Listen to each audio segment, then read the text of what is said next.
तो दोस्तों welcome to हमारी academy official and my name is Abhay Raut. So दोस्तों EMRS अकाउंटेंट के लिए ये क्लास नंबर 4 है। इसमें हम आज के इस वीडियो में इंपॉर्टेंट क्वेश्चन देखेंगे। आज हम इसमें न्यूमेरिकल्स के कुछ क्वेश्चन देखेंगे, इन सब के साथ साथ बजटिंग का, ऑडिटिंग का एंड अकाउंटेंसी का भी हम इसमें बहुत सारे क्वेश्चन देखेंगे। ठीक है, टॉप 10 क्वेश्चन हम इसमें पूरा कंप्लीट कवर करेंगे। ठीक है, ये एग्जाम में आए हुए क्वेश्चन है और इंपॉर्टेंट क्वेश्चन है आपके एग्जाम की दृष्टि से। ठीक है, चलिए वीडियो स्टार्ट करते हैं। देखिए, वीडियो स्टार्ट करने से पहले जितने भी लोग इस वीडियो को देख रहे हैं, ठीक है, आप हमारे पेड बैच से ज्वाइन होइए। पेड बैच की फीस जो है वो मात्र 99 रुपये है, 99 रुपीज़ है। इसमें आपको पूरा कंप्लीट अकाउंटेंसी के 40 मार्क्स मतलब 40 नंबर की पूरी तैयारी कराई जाएगी। टोटल 6 पेपर आपको पूरा पढ़ाए जाएंगे। आपकी पूरी क्लासेस रहेंगी, हर एक सब्जेक्ट का चैप्टर वाइज आपकी पूरी क्लास रहेगी। इन सबके साथ साथ हैंड रिटन नोट्स, मटेरियल सब आपको इस पेड बैच में प्रोवाइड किया जाएगा। तो पेड बैच से जुड़ना ना भूलें। ठीक है, पेड बैच से जुड़ने के लिए आप इस नंबर पर कॉल कर सकते हैं, दिए हुए नंबर पर। ठीक है, चलिए वीडियो स्टार्ट करते हैं। यहाँ पे हम बात करेंगे सबसे पहले ये न्यूमेरिकली क्वेश्चन है। ठीक है, ऐसे ही क्वेश्चन आपके एग्जाम में आएंगे। ठीक है, देखिए क्वेश्चन ये है कि ए और बी, ठीक है, कि फर्म की ख्याति का मूल्य कितना है, 3000 रुपये है। ठीक है, पुस्तकों में इसे कितना दर्ज किया गया है, 12000 रुपये। एंड सी को 1/4 भाग, ठीक है, सी को कितना 1/4 भाग हेतु, ठीक है, प्रवेश किया गया है। ठीक है, उसे ख्याति के लिए जो राशि लानी चाहिए वह कितनी होगी। ठीक है, तो देखिए ये पार्टनरशिप का आपका क्वेश्चन है। ठीक है, पार्टनरशिप का क्वेश्चन है। इसमें ख्याति क्या है, सबसे पहले ये जानिए गुडविल। गुडविल मतलब आपको लोग कितना जानते हैं। मान लीजिए ए अगर है, ए को 100 लोग अगर जानते हैं तो वो उसका गुडविल है, वो उसकी ख्याति है। ठीक है, गुडविल की भी अपनी वैल्यू होती है। तो ए और बी के जो फर्म है दोनों लोगों का, उसकी गुडविल वैल्यू जो है वो 30,000 रुपये है। ठीक है, लेकिन जब इसको जनरल एंट्री इसका किया गया पूरी तरीके से,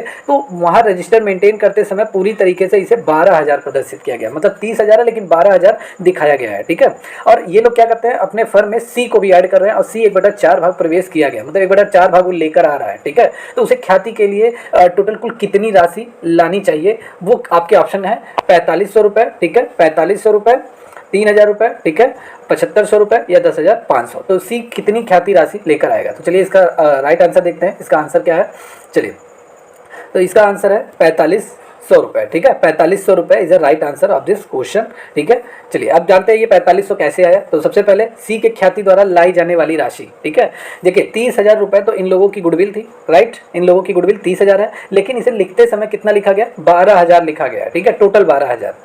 तो इन दोनों का हम डिफरेंस निकालेंगे, कितना आएगा, 18,000 रुपये। ठीक है, 18,000 रुपये मतलब 30,000 गुडविल है इन लोगों की, लेकिन 12,000 लिखा गया है। ठीक है, तो 30,000 में भी कितना और बाकी है, मतलब कितना एंट्री करना बाकी है, तो 18,000 बाकी है। तो टोटल ये लोग कह भी रहे हैं कि सी को 1/4 भाग प्रवेश किया गया, तो जितनी अमाउंट बाकी है उसी का 1/4 भाग वो लेकर आएगा। तो 18,000 का 1/4 भाग कितना आएगा, 4500 रुपये। ठीक है, तो 4500 रुपये is the right answer of this question. आपको लगभग क्लियर हो गया होगा कैसे क्वेश्चन आएंगे। ज़्यादा डिफिकल्ट नहीं रहते हैं, बस ये रहता है कि जो लोग बीकॉम किए हुए हैं, रेगुलर जो लोग पढ़ाई किए हुए हैं, उनसे भी मिस्टेक हो जाता है। काफ़ी लोग ऐसे हैं कि जो 3 साल 4 साल लगभग हो गया बीकॉम किए हुए, तो वो लोग भूल भी गए होंगे, लेकिन इतना डिफिकल्ट नहीं रहता है। लेकिन यह है कि अगर आप कंटिन्यू प्रैक्टिस करेंगे, पेड बैच में आपको पूरी तरीके से न्यूमेरिकल सॉल्व कराया जाएगा। न्यूमेरिकल पे कमांड आपकी अच्छी बन जाएगी। ठीक है, तो यहाँ पे अब हम ये क्वेश्चन नंबर फर्स्ट है। चलिए क्वेश्चन नंबर सेकंड देखते हैं। क्वेश्चन नंबर सेकंड है, पूंजी संपत्ति कितने प्रकार की होती है। ठीक है, मतलब आपकी कैपिटल प्रॉपर्टी जो है पूरी तरीके से वो कितने प्रकार की होती है। आपके ऑप्शन है 2, 1 या 3 या 4। ठीक है, चलिए इसका राइट आंसर है पूंजी संपत्ति ये 2 प्रकार की होती है। ठीक है, कौन कौन से प्रकार की होती है, 2 प्रकार की होती है। आइए इसके बारे में जान लेते हैं। तो पूंजी संपत्तियां 2 प्रकार की होती है। एक होती है अल्पकालीन पूंजी, एक होती है दीर्घकालीन पूंजी। ठीक है, एक शॉर्ट टर्म कैपिटल और एक लॉन्ग टर्म कैपिटल। ठीक है, तो ये 2 होती है। अल्पकालीन पूंजी का डिस्कशन व्याख्या देख लेते हैं। अल्पकालीन पूंजी जो शॉर्ट टर्म कैपिटल है, वह संपत्ति है जो करदाता के पास हस्तांतरण की तिथि से, ठीक है, ठीक 36 महीने से अधिक ना हो। ठीक है, तो मतलब अल्पकालीन पूंजी वो होती है जो करदाता जो टैक्स देता है उसके पास आने की तिथि से 36 महीने से अधिक ना हो। और दीर्घकालीन क्या होता है, दीर्घकालीन वो होता है कि जो 36 महीने से अधिक हो। ठीक है, करदाता के पास हस्तांतरण से 36 महीने 3 साल से अधिक उसके पास रहा हो, वो दीर्घकालीन पूंजी होती है। जैसे आपने मान लीजिए कोई बाइक वगैरह खरीद लिया, ठीक है, अब वो 36 महीने से कम समय पे ही आपके पास है। ठीक है, उससे पहले क्या किया आपने, उसको कहीं बेच दिया, ठीक है, या बेच नहीं दिया, उसको 3 साल से कमी अभी आपको लिया हुआ है, तो वो आपकी अल्पकालीन पूंजी है। लेकिन जैसे ही वो 3 साल से अबव हो गया तो वो आपकी दीर्घकालीन पूंजी हो जाएगी। राइट, चलिए देखते हैं आगे हम क्वेश्चन देखते हैं। ये इंपॉर्टेंट क्वेश्चन है। ठीक है, कॉस्ट अकाउंटिंग से ये क्वेश्चन लिया गया है। ठीक है, ये एग्जाम में आए हुए क्वेश्चन है। ठीक है, कॉस्ट अकाउंटिंग से, लागत लेखांकन से। तो इसमें फर्स्ट क्वेश्चन है, स्थायी प्रभाग पद्धति से, ठीक है, ह्रास की गणना की जाती है। ठीक है, under straight line method depreciation is calculated on. तो अंडर स्ट्रेट लाइन मेथड से डेप्रिसिएशन कैलकुलेट की जाती है। आपके ऑप्शन है ओपनिंग बैलेंस, ठीक है, क्लोजिंग बैलेंस, मूल लागत पर मतलब ओरिजिनल कॉस्ट और मार्केट प्राइस पे, ठीक है। तो इसके आंसर मैंने यहाँ पे शो कर दिया है, ठीक है। तो यहाँ पे ओरिजिनल कॉस्ट से, ठीक है, स्थायी प्रभाग पद्धति से ह्रास की गणना आपके मूल लागत पर होती है। इसके बारे में जान लेते हैं। देखिए स्थायी प्रभाग पद्धति है क्या, मतलब फिक्स्ड इंस्टॉलमेंट, ठीक है, मेथड है क्या, तो इसमें ह्रास की गणना मूल लागत पर निकाली जाती है, ठीक है। अतः ह्रास की स्थायी प्रभाग पद्धति के अंतर्गत जो डेप्रिसिएशन संपत्ति पर प्रतिवर्ष समान रहता है। इसमें क्या होता है, किसी कोई भी अगर आपकी संपत्ति है, ठीक है, मान लीजिए आपने एक मशीन खरीदा, कोई प्लांट लगाया, ठीक है, अब उस प्लांट पे आपका क्या हो गया, जो ह्रास की गणना हर साल 10% होगी, ये स्थायी प्रभाग पद्धति के अंतर्गत होगा, ठीक है। इसको लाभ हानि खाते के कुल भार में भी प्रतिवर्ष समान राशि से होता है। इस पद्धति को समान किस्त पद्धति, सरल पद्धति या मूल लागत पद्धति के नाम से भी इसको जाना जाता है, ठीक है। ह्रास की यह पद्धति ऐसी संपत्तियों के लिए ज़्यादा प्रयोग किया जाता है जिसका मूल्य जो होता है अपेक्षाकृत कम होता है, ठीक है, या जिनकी मरम्मत या नवीनीकरण या व्यय अधिक नहीं आता है, उनमें आपका स्थायी प्रभाग पद्धति प्रयोग किया जाता है। मतलब जो प्रॉपर्टी की कीमत आपकी बहुत ही कम है, उसी में ही ह्रास की जो डेप्रिसिएशन लगाने का जो गणना किया जाता है वो स्थायी प्रभाग पद्धति है, मतलब अंडर स्ट्रेट लाइन मेथड है। क्लियर है? चलिए आगे देखते हैं। नेक्स्ट क्वेश्चन है कि यदि प्रतियोगी के लिए, ठीक है, बाजार में प्रवेश करना आसान है तो प्रवेशक के लिए खतरा होगा। यदि कोई प्रतियोगी है, ठीक है, it is easy for competitor to enter the market, the threat of new entrants, ठीक है, इज कंसीडर्ड, आपके ऑप्शन है निम्न, हाई, मोर या लेस, ठीक है। अगर कोई प्रतियोगी बाजार में प्रवेश करता है अपने प्रोडक्ट को बेचने के लिए, ठीक है, कोई भी कंपटीटर हो गया, मतलब कोई भी प्रतियोगी हो गया जो अपना प्रोडक्ट मार्केट में निकल रहा है बेचने के लिए, तो उसके लिए वो तो एक नया एंटरप्रेन्योर रहेगा, ठीक है, तो उसके लिए खतरा होगा। सबसे ज़्यादा किसका खतरा होगा? सबसे ज़्यादा हाई, मतलब उच्च खतरा होगा। अब ये कैसे आपको मालूम चलेगा, इसका एक्सप्लेनेशन देखते हैं, ठीक है। यदि कोई प्रतियोगी बाजार में प्रवेश तो आसान है, वो आसानी से मार्केट में उतर सकता है। जैसे आप मान लीजिए कोई दवा का आपने कोई कंपनी ली, ठीक है, अब दवे का मेडिसिन का आपने होलसेल आपने पूरा करना है, ठीक है, तो मार्केट में आप होलसेल के लिए उतर जाओगे, आपके लिए आसान तो रहेगा, लेकिन खतरा क्यों रहेगा? तो इसको यहाँ पे मेंशन किया गया है, नए प्रवेशक के लिए खतरा ऊंचा होगा। नए प्रवेशक को खतरे से आशय उपयोग में उपस्थित प्रतियोगियों के खतरे से है, ठीक है, और अतः लाभ अर्जित करने वाले उद्योग अधिक प्रतियोगियों को आकर्षित करेंगे और जिनसे उन्हें लाभ अर्जित होगा, ठीक है। अगर वो मार्केट में जाएगा, कोई मेडिसिन होलसेलर है तो बहुत सारे मेडिसिन होलसेलर होंगे, सब अपने प्रॉफिट कमाने के लिए क्या करेंगे, अपने अपने प्रतियोगी को अधिक प्रतियोगियों को आकर्षित करेंगे, ठीक है, जिससे लाभ अधिक हो। क्लियर है? चलिए, मार्केट में वो अपने प्रोडक्ट को कम से कम में बेचेंगे, ठीक है, ज़्यादा से ज़्यादा लाभ कमा सकें, इसीलिए सबसे ज़्यादा खतरा होता है, ठीक है।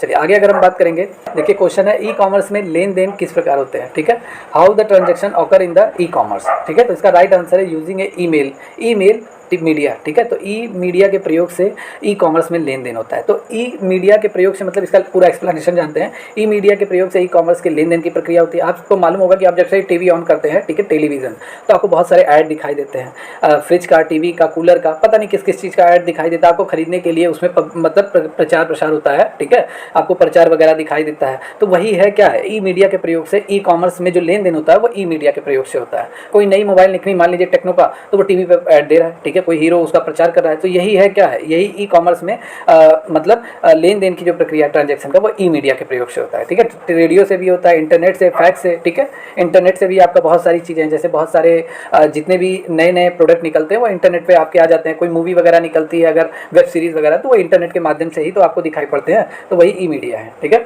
चलिए आगे अगर हम बात करेंगे किस प्रकार के उत्पाद, ठीक है, ई कॉमर्स के प्रयोग से कम क्रय किए जाते हैं, तो ऑटोमोबाइल कोई खरीदता नहीं है, ठीक है, कोई तुरंत विश्वास नहीं कर लेता ई कॉमर्स पर।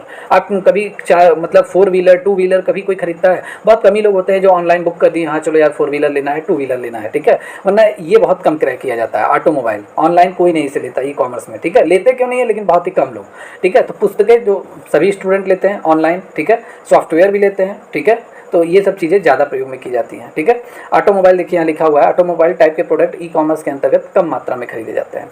चलिए आगे क्वेश्चन अगर हम बात करेंगे कि साइबर कैश भुगतान प्रणाली का घटक कौन सा एक है, तो इनमें से सभी हैं, ठीक है। ये है क्या, CC user software, CC server software, CC merchant software, ये जितने भी सॉफ्टवेयर हैं ये आपके साइबर कैश भुगतान प्रणाली के घटक है, मतलब which is component of the cyber cash payment system. ये सभी साइबर कैश कंपोनेंट हैं, ठीक है, साइबर कैश के, उसके ये पेमेंट सिस्टम है। क्लियर? अब यहाँ पे एक्सप्लेनेशन है, सीसी यूजर सॉफ्टवेयर, सीसी मेरा chat software, CC server software, सभी साइबर कैश भुगतान प्रणाली के घटक है, इंपॉर्टेंट है।